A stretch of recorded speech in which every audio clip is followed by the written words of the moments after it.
So let's pray. God, we thank you so much for this day. And we thank you so much for this great occasion that we have to come and celebrate your goodness in the life of an individual whom we all love dearly. God, we are here to celebrate. We're here to celebrate your word and how it's held true and how it's rung true in a man's life, Ken Simpson. And Lord, as we repeatedly mention his name, we all know it's not about him, it is about you. And we are here to celebrate what you have done in this remarkable person that is a part of all of our lives. Great. Okay. I was telling Joe the other day about how I've never seen Pastor Ken angry. So I went home and asked him about it, and he says he's seen him one time angry. Angry. We were flounder fishing one night out by the Twin Islands, and one got away. And he was upset because every flounder to him is an important fish, because he's always looking for one that's the floor mat, the big one, the one that got away. Of course, he never lied about it, but I see him. That's the only time you've seen him angry, huh? I saw him mad that night. Well, I don't go flounder fishing, but when I first became church secretary, kind of how you feel your boss out and know whether he's joking or not, he told me about his boat. I said, what boat? And he says, well, I have a boat. And I says, I named it Visitation. What? He says, yeah. He says, so when somebody calls and wants to preach you, you tell him he's out on visitation, and you won't be lying. So. And I can't tell you what he's meant to me as a deacon here, and as a dad here, and as a husband here in this church, and just learning, sifting through the junk of life, and having a mentor and a pastor like Ken has meant the world to me. The hardest time I've ever faced in my life was in 2006, and Pastor Ken literally put his arm around me, and Jesus carried and he helped direct. And I just want to tell him how much I appreciate him and for what he's done. But his service for the Lord has just been amazing, and it's obvious by how many of you have come from so far away. Well, we love you, Pastor, and we want to tell you that I can tell you about one good trait you've got. Every time I ask you how you're doing, you always say, I couldn't be better. And I think that's a great trait to have. You never complain. And the only difference we have that I know of, I'm more fond of rockfish than you are. You like flounder. So good to have been your friend all these many years.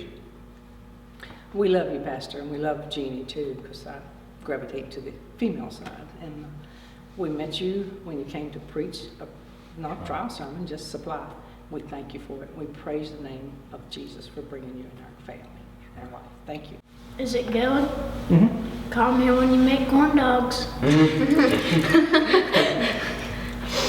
I guess something that I have to say is when I moved here in the middle of my 7th grade year, I had never really been a part of a church family. So this is my first church family, and Pastor Ken really opened up his arms to me, and I was able to accept Christ. And Pastor Ken he helped to lead me, and that is something I will always be grateful for.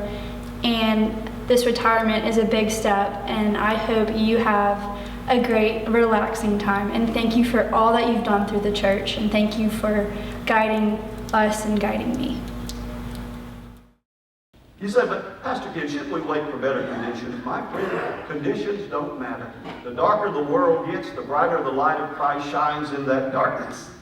You say, but Pastor Ken, shouldn't we wait for better days? No, these are the best days. The Bible says today is the day of salvation. Pastor Ken, shouldn't we wait for a better message? My dear friend, we cannot have a better message than the fact that God loves us and Jesus died for us, and He wants to change our lives and make a difference. I don't want to walk away. Don't want to walk away from Him. The Master is calling me. The Master is calling me. I don't want to walk away. Don't want to walk away from Him. Pastor Ken, thank you so much for everything you've done for us. Becky wants to tell you how much she loves to eat sliced pizza. And she knows that's your favorite place too. Pastor Ken has always been there for me in some hard times as well. And when I got baptized, he was there for me. And just again, I was going through some hard times, and he helped me through those hard times. And I thank him for that. He's a good man. He'll help you whenever you need him to. He'll be there for you whenever you need him to. Pastor Ken, we've always been there for us. We've always appreciated you. We couldn't really show how much we do appreciate you, but you know, you've done a lot for us. Always been there throughout everything the family ever had, and for that we love you, and you and Miss Jeannie both. Pastor Ken, Miss Jeannie, thank you for being there for our family. You have married our children. You have been there when our grandchildren have been born. You have dedicated our babies. And we've never walked anything alone without you and Miss Jeannie. And for that, we're very thankful. So we hope you have a great retirement. And we love you very much. Go ahead. Sweet or sentimental? Sweet, sure.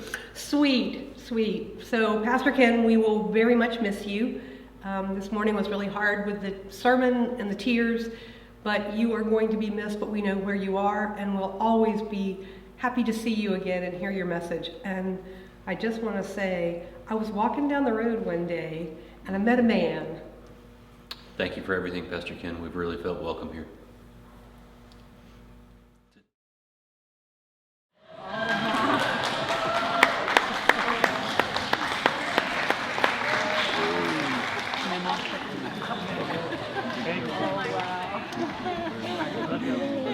This is payback day, darling. Miss Jeannie, from the Deacon's Wives, this is a representation of all the lovely hats you have worn over 44 years of ministry. So Michelle Bunce and I are representing the grandmother hat, toys, candy, puzzles, etc. Miss Jeannie is a unique person. As you can see, she has fairy wings because obviously a fairy does it all. I mean, she can do anything, comes up with all these ideas, they're great. But I learned one thing in the time that, oh, you want me closer? I learned one thing in all these years that I've known Miss Jeannie, is you do not take fashion advice from Miss Jeannie. Oh, that's true. She got all us old ladies together, knowing none of us had ever been a fashion model in our lives. We were so excited, and she said, and these are the dresses you're going to wear. And you'll see the lady in the cotton dress. I have that in memory of her because she's not with us today. And there are other ladies who are going to talk about theirs, but I had a tea dress, and I thought, that's easy. I can wear a tea dress. I had tea bag earrings. I had tea bags on my buttons. I had tea bags on my bow in the back. So I love her to death, but don't ask her for any fashion advice. Oh, and this is yours. Oh, okay. And I'm wearing the summer hat, the lifeguard hat that Miss Jeannie always come and got the boys during Vacation Bible School, took them swimming. She was their lifeguard during Vacation Bible School.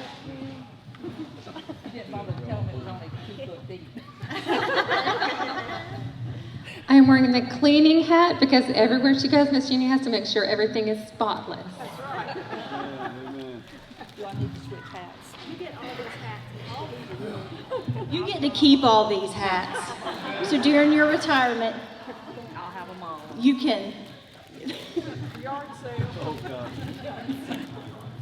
And I'm wearing the cooking hat because Jeannie always prepares food for everybody else. She can cook for 100 people on the spur of the moment. And when she just cooks for she and Ken, she always cooks extra and takes it to somebody. She's the cook. When I first met Ken, one of the first things I remember about him was he made the comment, if he hadn't learned how to cook early on, he would have starved to death, and I thought that meant that you didn't cook. I was wrong, I misunderstood. So you get the cooking hat. And it won't stay on your head, it'll slide right off. Somebody get pictures of this. And mine is for all the survival hospital bags that she's given out to people that ended up in the emergency room. I got mine probably about 1 o'clock in the morning at Norfolk General Hospital when she gave me ours.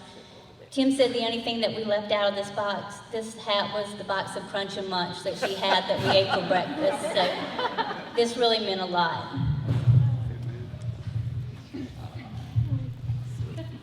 And Miss Jeannie was Girls in Action leader for our girls, and my daughter Emily was one of your GAs, so we get the GA hat.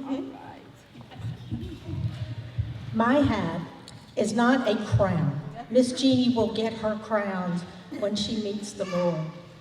My hat is a jester's hat because some folks here have been the recipient of some of her jokes.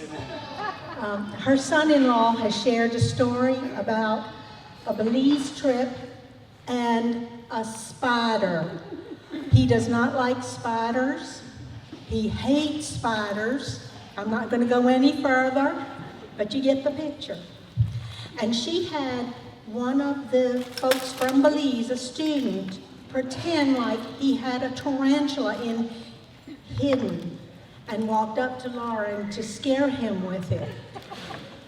Not a funny thing to Lauren.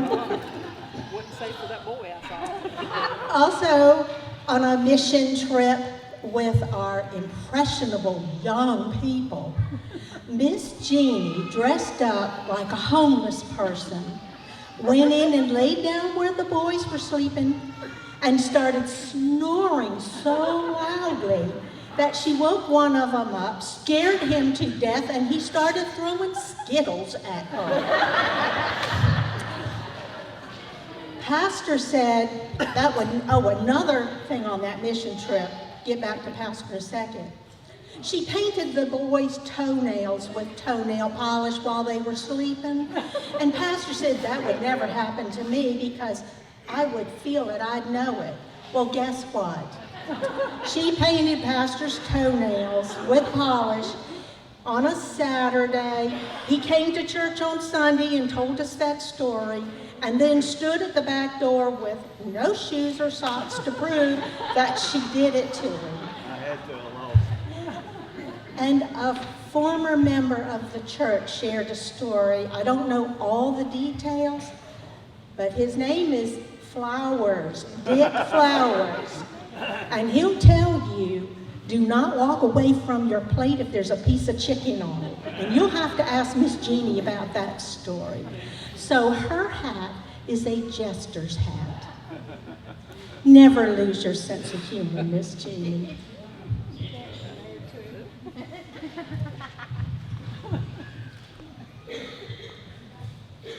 And Jeannie, my hat is the hat that you wore as a teacher while you were here. And I consider Jeannie a master teacher because over the years, the way she taught the women at our church was by her example. And it wasn't by words, it was her example.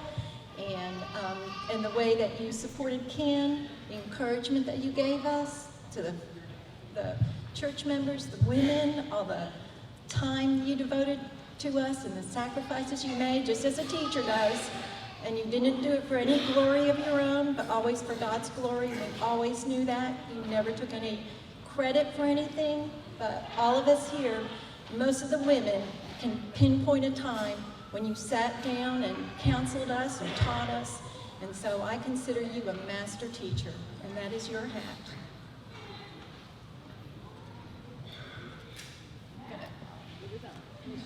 And all the lessons you taught us. And,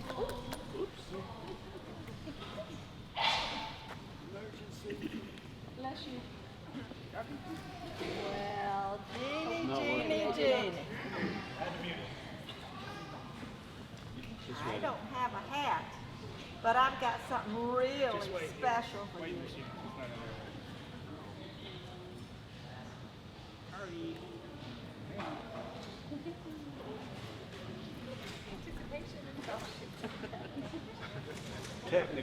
Okay?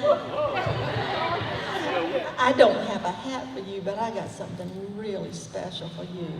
And I really expect you to wear it. Now, there are several things in this bag that I'm not going to show you, but she can open them when she gets home. There's something right in the middle that kind of sticks up above everything else. You see it right there?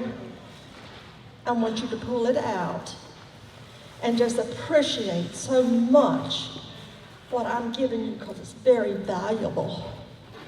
And it was really, really worn by a special person that somebody suggested that she wear.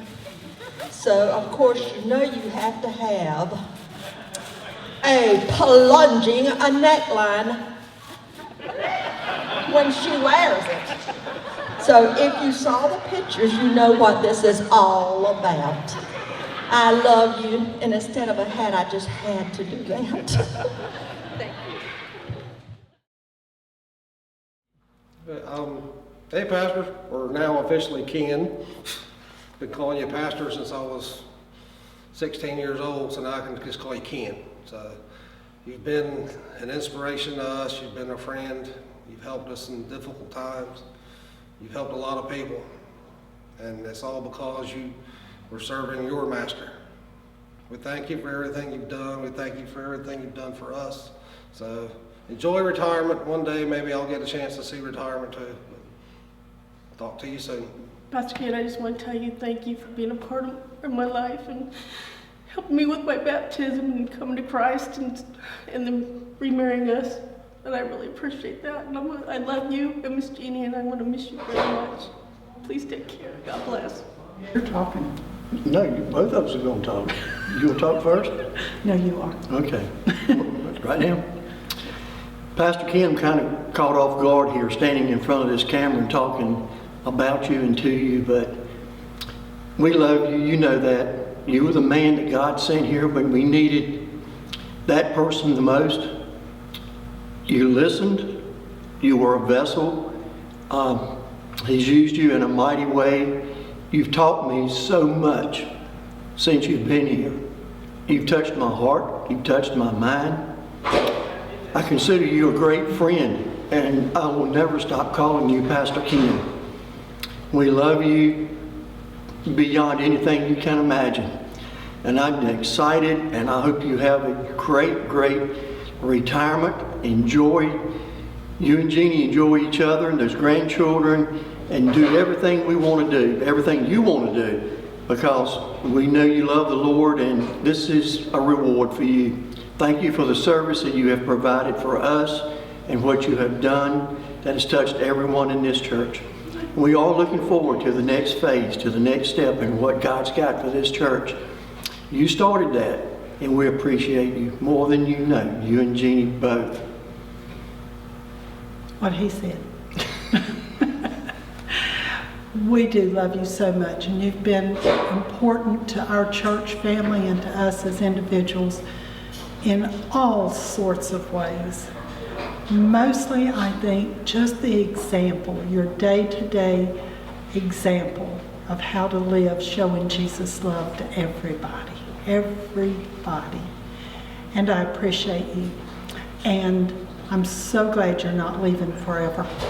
We'll see you back again when you get through taking your little vacation, some time away. Love you.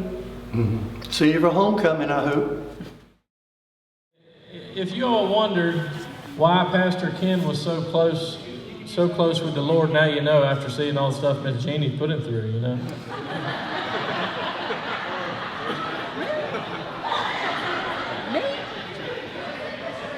Yeah. Pastor Ken wrote that and told me to say that. I did. Thanks, Ben. I just want to express to all of you our appreciation and our love for everyone here and those that's been in the 5 churches that we've pastored and the mission that we pastored. Words can just not say, and pictures cannot do enough. And We will show some of those pictures again at a slower rate and have a couple stories about some of the things. But as you saw in the pictures, that was a long list, and Miss Emily kept saying, Miss Jeannie, we need to cut some pictures out. And I'm like, Miss Emily, you're young and you don't understand. This is 44 years of our life, and really it was more than 44. It was 48 years of our life. But I told her, I said, we can't cut them out. I wish I could have a picture in there of every church member and everyone that has come across our paths in the years that we have ministered, because it is such a joy to just see you as our family, not just our family that is blood family, but all of you are our family. Amen. Not just friends, but family. I have to share this one thing, and I'm going to let Ken read it. I wish we'd have had a slide to put up, but I didn't find it. Ken and I didn't find it till this morning. But our fellowship family left us a nice little thing in the yard last night, and what they didn't know yesterday, earlier in the day, we could have used that thing, because we could have sent everybody outside to that toilet that was in our front yard. And that plunger would have come in nice, Eunice, yesterday.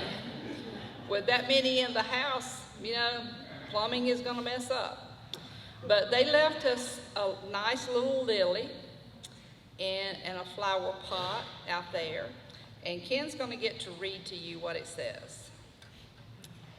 The lily was in a very strange flower pot. Looked like a commode to me. And here was the sign. You've been a great pastor, preacher, and a good man. So now just sit here and rest upon this can. I see you guys over there.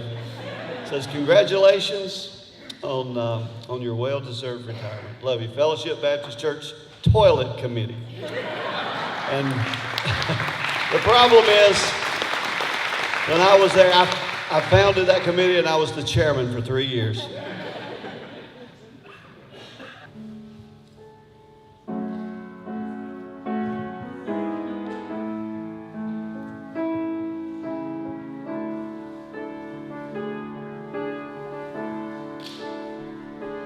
There's a place where mercy reigns and never dies.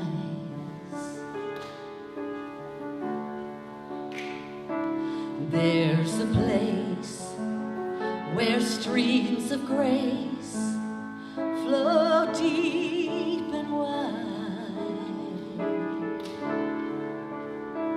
where all the love I've ever found flows like a flood, comes flowing down.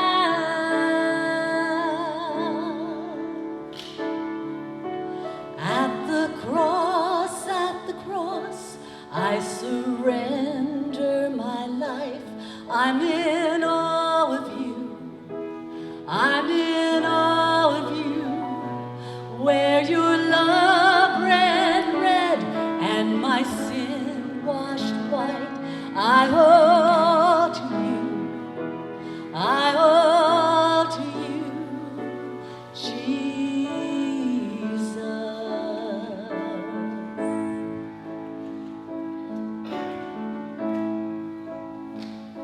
And there's a place where sin and shame are powerless,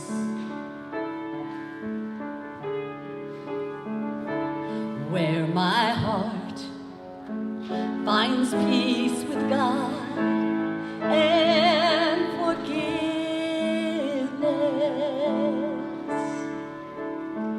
where all the love I've ever found flows like a flood, comes flowing down. At the cross, I surrender my life. I'm in awe of you. I'm in awe of you.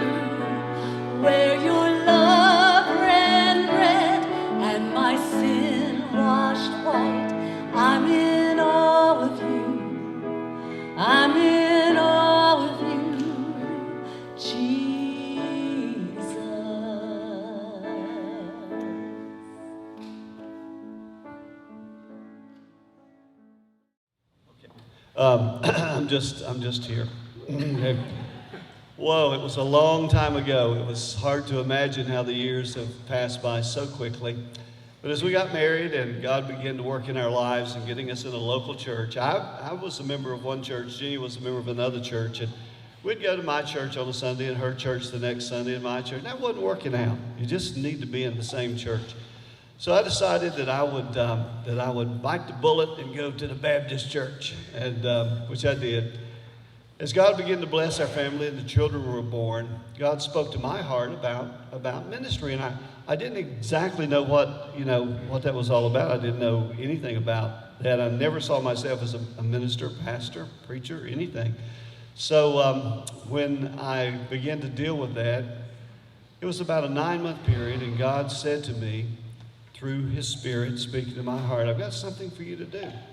Well, I didn't want anybody to know, I wasn't sure what it was, and I didn't want anybody to know, so I tried my best to not deal with it. But over this 9-month period, finally God convinced me that He wanted me in ministry, His call upon my life. And I went to Jeannie, I believe it was Friday night, I picked her up after work. We lived in Concord, she worked in the grocery store, and I worked in the grocery store. I was a meat cutter, she was cashier, and picked her up, and I said, we need to talk. And we sat down, and I said, I feel God is calling me into ministry, and I'm not sure what that means. I just feel that that's what He's wanting me to do. She says, well, I've known it for 2 years. I said, two years? I said, why didn't you tell me? She said, because I wanted the Lord to tell you. And He did, and that was a long time ago, 46 years ago. Yeah. Hallelujah.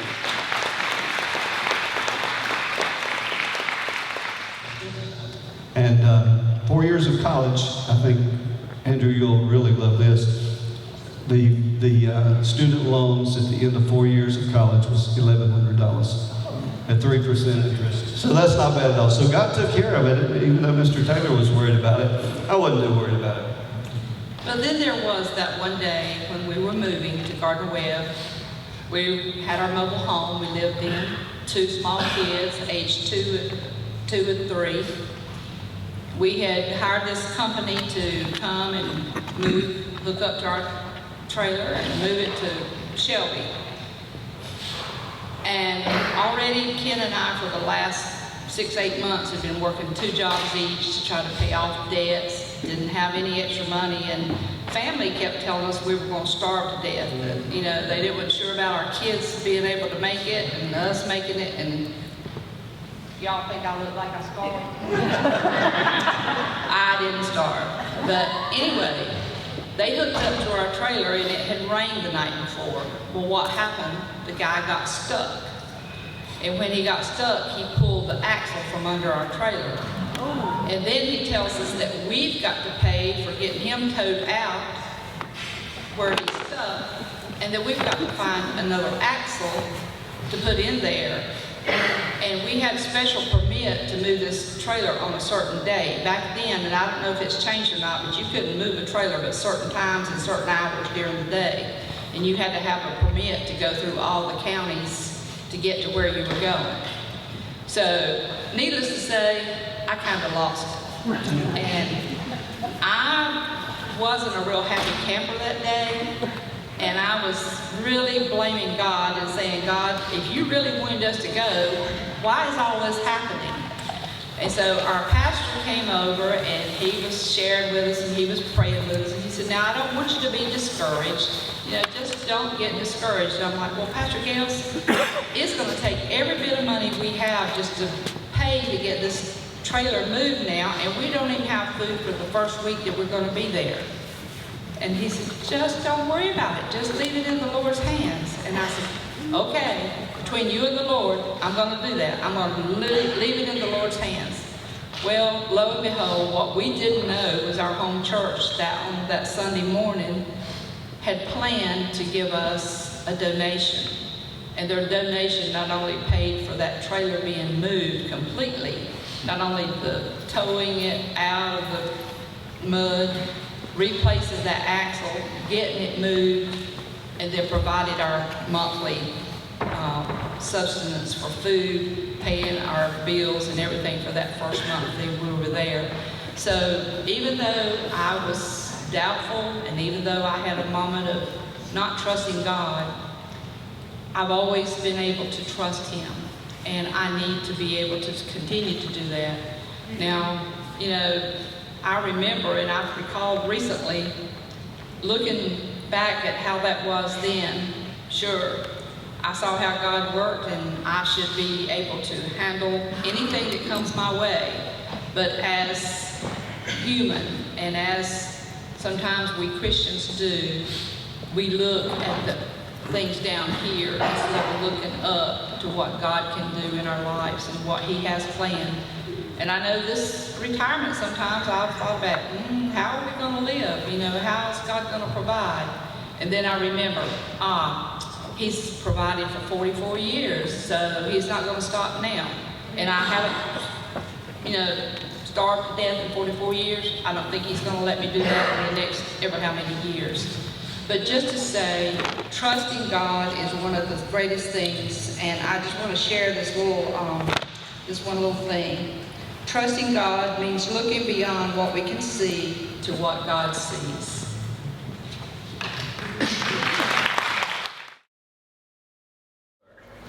Hey, Pastor Ken, we just want you to know that you are a great shepherd to our flock, and we love you and we'll miss you. Yeah, Pastor Ken, obviously we haven't been here your full tour here, but we really appreciate everything that you've done here. You've been such a wonderful pastor here. Just the almost 2 years we've been here, it's been amazing to hear and see how you blessed this church and how God has worked through you to touch many, many lives. We really appreciate how much you've done, how much you've given, and look forward to just hearing how much further you're going to go from here. Thank you, Pastor Ken. God bless you. Hey, Ken. It's our pleasure to come and tell you just how much we love you and Miss Jeannie. We have truly been blessed in all the times that we've had here at the church, and our one-on-one is out there flounder gigging and having a big time. Miss Jeannie, it's been our pleasure to have you as part of our family, and we look forward to the time that we're going to spend with you going forward, and all of our good times, and having you on that horse out in Montana. But we love y'all, and want you to know that we truly have been blessed. And Pastor Ken, Dave and I and the girls knew we were at the right church. We joined the same day you started, and we knew we were at the right church when we met you and Miss Jeannie the very first time. We love you both. You hold a very dear place in our hearts. You always will, but we're going to see you and be with you some more, and we can't wait to be in heaven with you. And we love you both. God bless y'all. A new pastor was visiting the homes of his parishioners. At one house, it seemed obvious that someone was home, but no answer came to the repeated knocks at the door.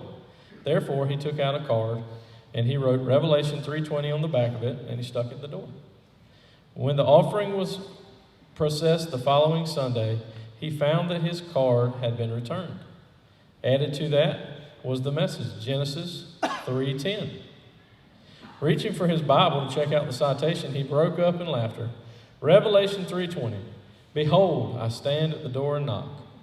Genesis 3:10, I heard your voice in the garden, but I was afraid, for I was naked.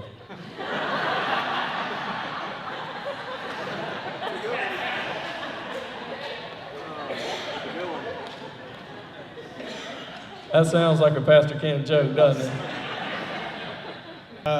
I come from a different perspective from a lot of you. I work with Pastor Ken as part of my job, and he's my boss.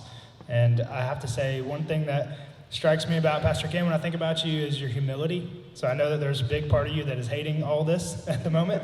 And here's why I say that. Ken is one of the most humble people I know.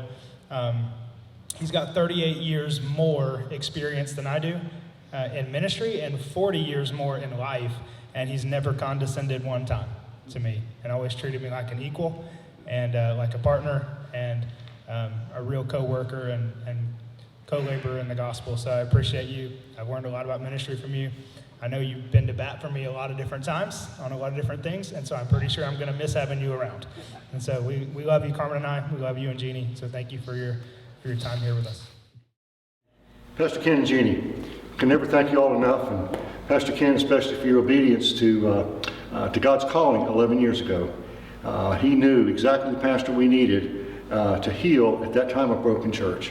And your efforts and your obedience to him to bring this church to the point it is today is just awesome. And we can never thank you enough for that and the many lives you've touched. And Pastor Ken, we're looking forward. You're not going to be eligible to serve as a deacon. We're looking forward to that.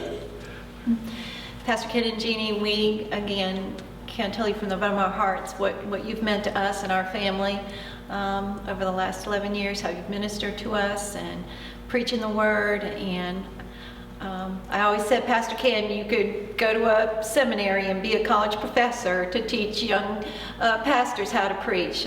We're going to miss that. And Jeannie, I can't tell you how much your leadership and teaching the deacons' wives and just your example as a pastor's wife and what it means to serve, all that you've done with your ministries to visiting the sick and the meals you prepared and the counseling you do. You're just an amazing example of a godly woman, and I love you, and we're going to miss you, but we hope we still get to spend some time with you. We love you both. Congratulations on retirement. Yep, every day's a Saturday. That's right. But we want to share some things that y'all might not know about Preacher Ken. We thought Dad's favorite biblical character was, don't want to say it, Noah, because of all the animals that we kept. Mom finally put a stop on it, so we don't have no more pets anymore. Dad's not allowed to have any. Mom, she can have some if she wants, but Dad can't. But yeah, every week it seemed like something new was coming to the house. As Gina was going to read, there might be a statute of limitations issue that Dad might have to deal with when she reads some of them out, but maybe it's past. Now these are pets. Dogs, German Shepherds, Chows, Dobermans, and many more at one time. Cats, rabbits, horses, peacocks, pigeons, pheasants, quail, chickens, chipmunks, squirrels, flying squirrels, parakeets, lovebirds, cockatiels, cockatoos, finches, hawks, red tail, and Cooper, and owls. Like I said, he might need to lawyer on that. But Ginger's come up with compiled a list of some of his favorite sayings, so she's going to go ahead and read them for him. And most of these you've heard from the pulpit, but I'll share them. Anytime something tasted really, really good, he'd say, "Man, that tastes good enough to make you want to smack your mama." We never did. We're smart enough not to do that. If it was slick, y'all know this one, slicker and snot on a doorknob. Of course, he always had another one. If you knew that one, he'd use the second one. Slicker than cat poop on a linoleum rug.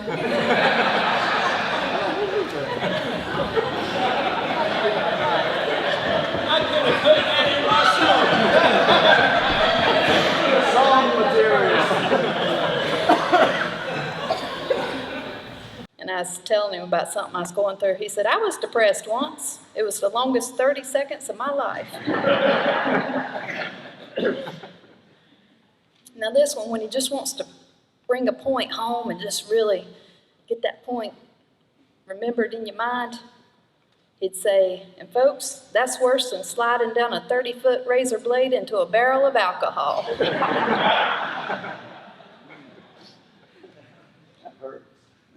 In the winter, if you show up in shorts, he'll say, "Hey, you making fun of the weather?" I took piano for 10 years. Of course, all three of us took piano. They didn't learn anything. Every single time he'd drop me off at my piano lessons, before I got out of the car, he'd say, "Use both hands."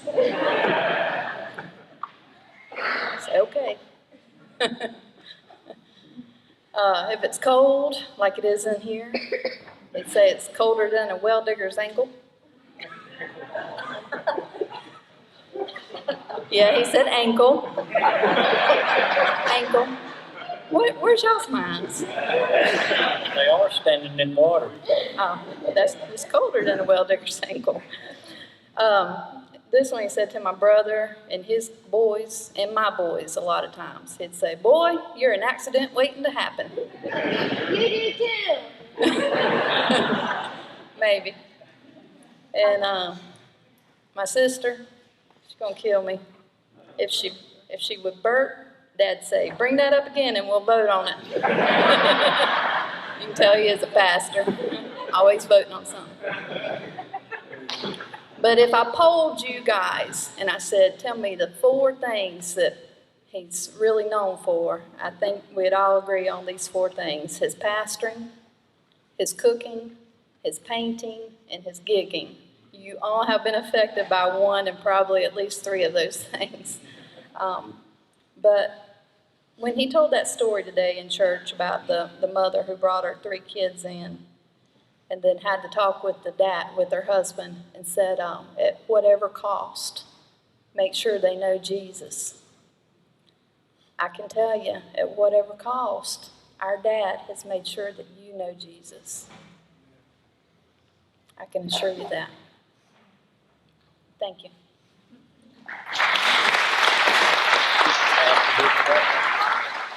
1 John 3:16-20 from the NIV. This is how we know what love is. Jesus Christ laid down his life for us,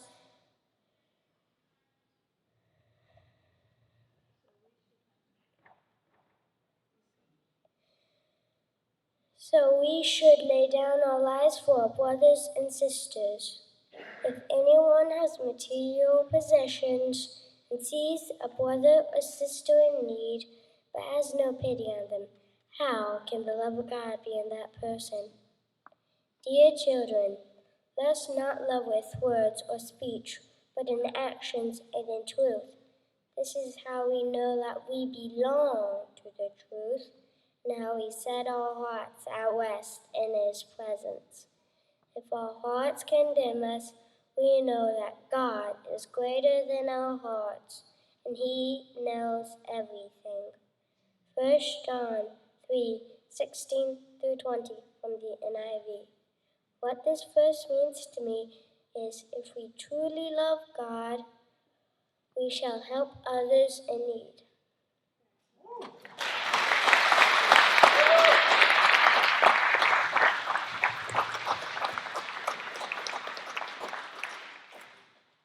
I'm going to be doing 2 Samuel 22:31-37 from the NIV.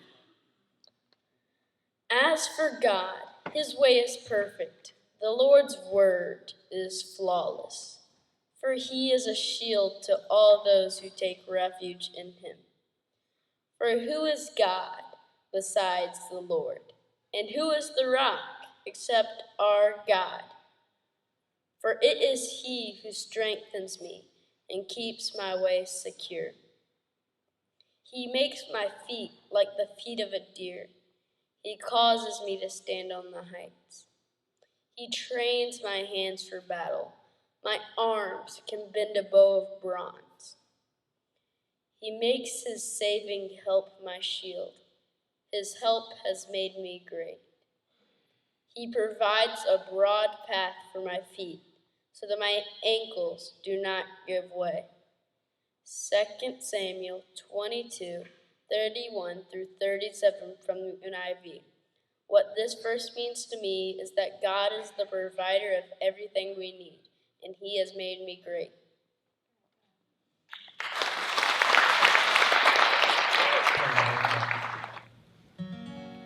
Bye-bye, Ken. Bye-bye to what has been. Hello, retirement. Do you plan on sleeping in? Bye-bye to working, my friend. There goes my pastor, retired too. He sure looks happy. I sure am blue.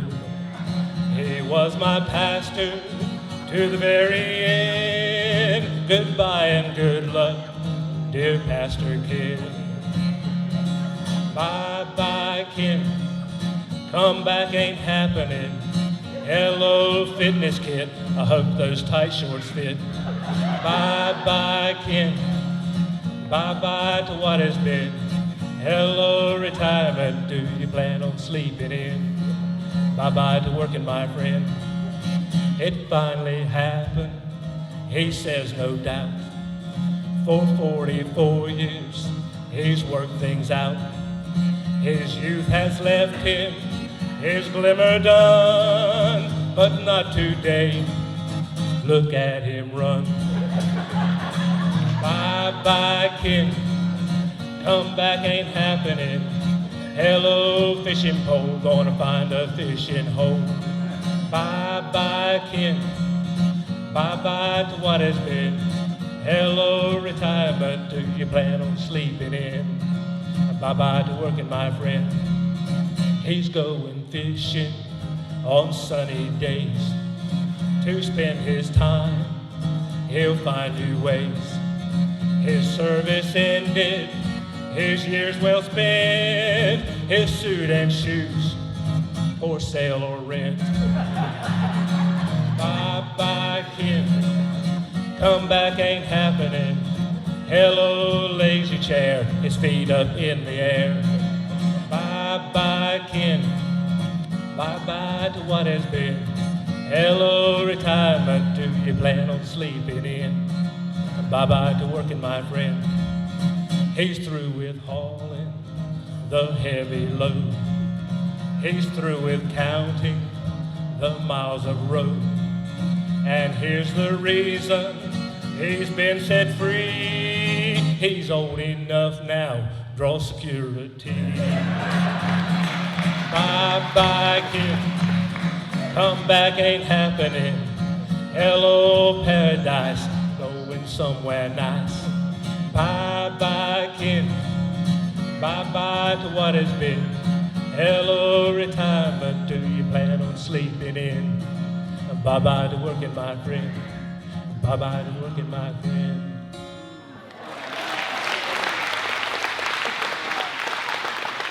As of today, I will no longer be your pastor. God's going to work all of that out. We're going to get a great guy here. God, whatever he's got planned, that's what we want. But I will always be your friend, and always be your brother in Christ. And through the years, we got a lot of best friends, and every one of you here today, I consider best friends.